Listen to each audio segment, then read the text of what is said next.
Heavyweights are big. They're also short, fat, strong, and everything in between. But if you could build the perfect heavyweight, which attributes would you max out? Would your champion tower over everyone else? Or be the hardest hitter in boxing history? Elite hand speed, a granite chin, and infinite cardio are all nice to have. But there's one thing that tops it all. Here's a list of the BoxRec top 100 active heavyweights. I like height, so let's get rid of everyone below 6'6". And to make sure we don't get manhandled, 270 pounds minimum. I see Tyson Fury and Joe Joyce, but I kinda want a unique fighter. How about a lefty? As a 6'6", 280-pound southpaw, Zhilei Zhang is a one of one. You can't prepare for this guy. There's no sparring partners like him, and until recently, there was barely any footage of him. He's from China. He's big, he's scary, and he's coming for the belt. Big Bang Zhang is simultaneously the most entertaining and confusing boxer I have ever seen. His career just makes no sense. After a disappointing silver at the Beijing Olympics, he would try for gold in London, only to lose to the eventual champion Anthony Joshua. Then, nothing. You see, going pro for Chinese athletes means no more government support. For 2 years of his prime, he was on the sideline. But Zhang decided he wanted more for himself. Left his home for New Jersey, of all places, and at the tender age of 31, he turned pro. 10 seconds into his debut, this happened. Taking a fighter, Tate. Who's taking a fighter? Are you kidding already? Down goes Tate. Now, either that guy's brain is in his shoulder, or he took a dive. A month later, Zhang's promoters went bankrupt, and with nowhere left to go, he signed with Rock Nation, a brand new promotion founded by Jay-Z. Zhang spent the next 6 years fighting in obscurity. He was getting knockouts, but he fought on non-televised undercards against nobodies. As Wilder, Fury, and Joshua became champions, Zhang was fighting bums and getting old. Rock Nation left the business, and at 37 years old, the Chinese heavyweight hadn't achieved much. Eddie Hearn's Matchroom would pick him up as a cheap, hard-hitting carnival act, possibly grooming him as a future fight for Anthony Joshua. And on the undercard of a Devin Haney fight, he did this. Much time off. I would love to see that. Counter left hand. A highlight knockout on DAZN instantly boosted his stock. His fast hands and sniper left were finally on the platform for all to see. His next fight was on Canelo's undercard, and with millions watching, he rocked and dropped his opponent 3 times in the first 3 rounds. He was about to score a vicious knockout on his biggest stage yet, and inexplicably, turned off. He gassed hard, got deducted for excessive holding, and ended the fight getting beat up. After a split decision draw, it was revealed that Zhang suffered kidney failure and liver damage, essentially fighting for his life the last 7 rounds. According to him, he only drank a single bottle of water in the week leading up to the fight. Now, I don't know if that's true, but he was hospitalized for 3 days, and his performance left a bad taste in everyone's mouth.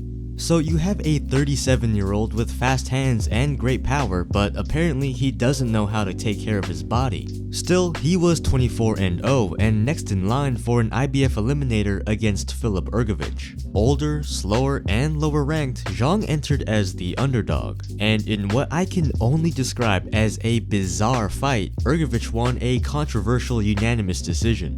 Zhang dropped him in the first round and landed some heavy leather, but failed to get the nod.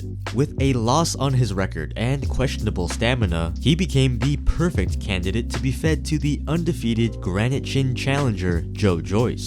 Joyce had just knocked out former champion Joseph Parker and cemented himself as a top 5 heavyweight. A win over Zhang to stay busy, then it was title shots for the juggernaut. That is, until Zhang went toe-to-toe with Joyce in his own hometown. It's significant. Dangerous from Zhang, but a goal! Happens in there, he's got to I think this would be a heavyweight fight. Just comes out with his hands, maybe a little bit A worrying time. Zhang shrugged. We didn't quite expect backward step. Good shot. Yeah. And again, he's getting caught. Fast, powerful straight lefts kept finding a home on the Londoner's face, and to the shock of everyone in the arena, Joyce's right eye swelled up and the ringside doctor called the fight.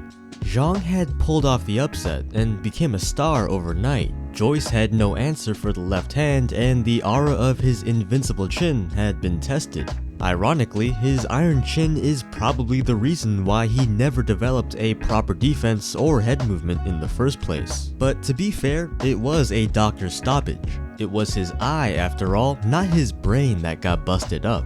The Juggernaut's chin was still bulletproof, so he took 5 months off to recover, train, and gain 25 pounds of muscle for the rematch. This time at Wembley, Joyce came in at 281 pounds, and Zhang tipped the bill at 287. The Brit immediately employed his new strategy, circling away from Zhang's left and trying to establish his jab.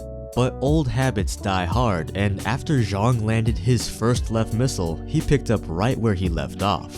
Joyce abandoned his game plan and was fighting to survive. Honestly, he was eating the shots well and his chin was holding up. But it's the punch you don't see that gets ya.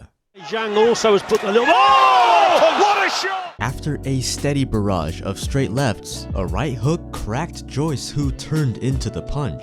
Zhang broke his chin, took his challenger status, and won over the English crowd. Chinese power! Yeah, Chinese power! After years of fighting in empty halls, almost dying in the ring, and getting robbed, the 40-year-old is hitting the peak of his career. He certainly earned a title shot, but there's still one more hurdle between him and his dream: Joseph Parker. If you told me a year ago that the guy Joe Joyce brutalized will be Zhang's hardest fight, I'd call you crazy. But since the knockout, Parker has rebuilt himself into a proper contender. He's a former champ, he's on Team Fury, and he fought 4 times in 2023. Fresh off a dominant win against Deontay Wilder, Parker is arguably the best he's ever been, and he's only 32. Zhang, on the other hand, is 40, has suspect cardio, and beat a Joyce who shut down as soon as the southpaw nullified his jab. Sure, he knocked out the man that knocked out Parker, but styles make fights. And with the New Zealander surging at the right time, the Zhang hype train might come to a screeching halt. I don't know who's gonna win, but I do know this: there's not another single 280-pound, 6'6" Chinese southpaw with power in both hands to help Parker get ready. Zhilei Zhang is a one of one, and before we know it, the heavyweight champion might be made in China. Zhang is fighting on the Joshua Ngannou undercard, and it's no secret that he wants to fight AJ for Olympic revenge. But Joshua is almost unrecognizable to the fighter he was even 5 years ago. Check out this video to see what destroyed him and how he's a completely different boxer today.